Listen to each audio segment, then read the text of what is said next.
शिव जी का एक नाम है पशुपति नाथ। पशुपति व्रत करने वाले लोग, मेरे बहन, मेरे भाई लोग, बच्चे स्मरण में रहे कि जिस दिन आप पशुपति व्रत उठाएं, सुबह के समय पर जो थाली पूजन की लेकर जाएं। पशुपति नाथ के 5 व्रत होते हैं, छठा नहीं होता। कितने होते हैं? 5। पहले व्रत में थाली लेकर जब सुबह के समय पूजन करने मंदिर जाएं, अभिषेक पूजन कर कर बाबा से विनती कर कर आए, वही थाली में सामान उतना लेकर जाना कि शाम की पूजन भी हो जाए, प्रदोष काल की भी पूजन, शाम के समय की पूजन भी हो जाए। थाली वापस ले आए, रख दें उसको ढककर। शाम को जब पूजन करने जाएं तो 6 दिए, मीठे का प्रसाद,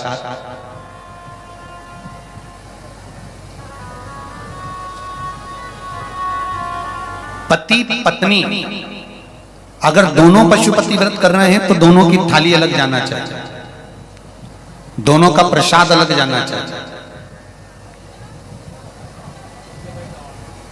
कढ़ाई में से प्रसाद के 2 हिस्से नहीं होना चाहिए। कई माताएं बड़ी चतुर होती है कि 2 थाली लगना है, पति भी पशुपति व्रत कर रहे हैं तो अपन हलवा बना लेते हैं सीधा, आधा इनके काम आ जाएगा, आधा हमारे काम आ जाएगा। मतलब पहले ही कढ़ैया में 2 हिस्से होगा तो वो प्रसाद स्वीकार नहीं होगा। विशेष ध्यान रखना। फिर पत्नी अपने पूजन के लिए हलवा बना ले, सीरा बना ले, पति अपने प्रसाद के लिए खीर बनवा ले, या कोई दूसरा मीठा कुछ बनाना हो तो वो बना लो।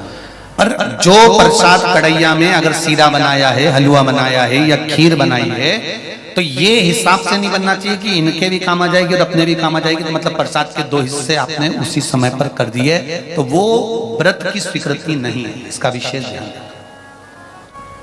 पशुपति व्रत सुबह जो थाली लेकर गए हो, शाम को वही थाली जाती है, 6 दिए जाते हैं, प्रसाद जाता है, पूजन होती है। शाम को प्रसाद के 3 हिस्से हो जाते हैं, 3 हिस्से होकर 5 दिए मंदिर में लगाए जाते हैं।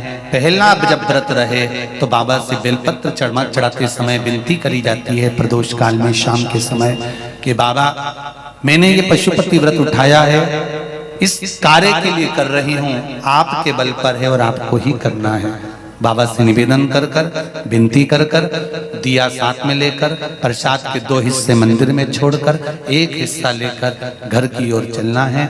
घर में प्रवेश करते समय राइट हैंड में सीधे हाथ की ओर बैठकर दिया लगाना है। चाहे तुम्हारा मुख दरवाजे की ओर हो, चाहे बाहर की ओर हो, पर प्रयास करा करो जब दरवाजे का दिया लगे राइट हैंड का तो मुख दरवाजे की ओर हो। सीधे हाथ की ओर दिया लगाओ आराम से बैठकर।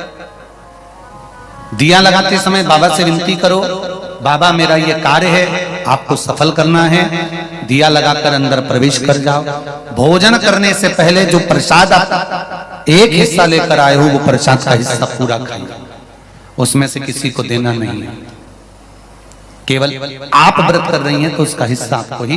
भोजन के पहले उस मीठे का प्रसाद खाओ। इसके बाद में जो भी घर में भोजन बना हो उसको प्रेम से आनंद के साथ पाइए और बाबा का व्रत करो। 5वां व्रत अगर बीच में कोई रजस्वला धर्म आ जाए, कोई काम आ जाए तो उपास तो करना पड़ेगा। एक समय फलहार करो, एक समय भोजन करो, व्रत करो, पर पूजन भले मत करो। तो वो व्रत गिनती में नहीं आएगा। गिनती में वही व्रत आएगा जो आपने शिव मंदिर में जाकर पूजन करी है। पशुपति नाथ का व्रत वैसे तो मंदिर के अंदर ही करना चाहिए, मंदिर पर ही होना चाहिए। पर साउथ में, दक्षिण में अगर मंदिर के अंदर नहीं जाने देते तो बेलपत्री के वृक्ष के नीचे करें। बेलपत्री के वृक्ष के नीचे भी नहीं करने देते तो फिर घर में करें। पर एक बात का स्मरण रहे, घर में करने पर उतना फल नहीं मिलता जितना मंदिर में जाकर करने पर प्राप्त होता है। ध्यान रखना। मंदिर में जाकर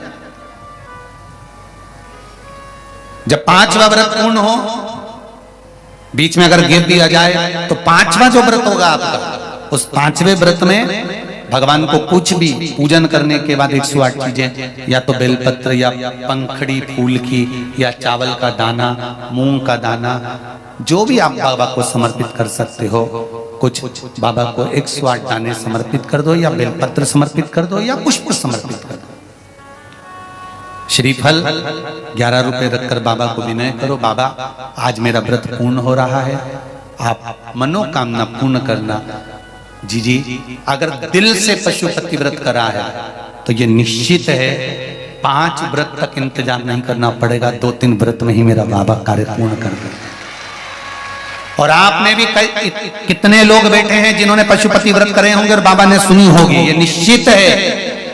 हाथ उठाओ जिन जिनकी बाबा ने पशुपति व्रत में सुनी है। ये देखो ढेर लगा है, चारों पंडाल में आप देख सकते हो लोगों के भाव हृदय। बैठिए कर लो। पशुपति व्रत का वो बल है।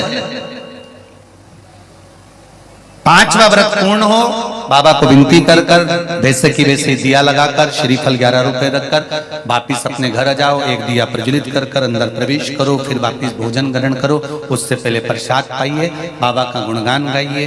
प्रयास करना पशुपति व्रत जिस दिन रहे उस दिन श्री शिवाय नमस्तुभ्यम। मंदिर में भी अगर पूजन कर रहे हो तो श्री शिवाय नमस्तुभ्यम या पंचाक्षर नमः शिवाय या षडाक्षर ओम नमः शिवाय मंत्र का स्मरण करते रहे। शिव की पूजन करो, आराधना दिल से निवेदन करो, दिल से।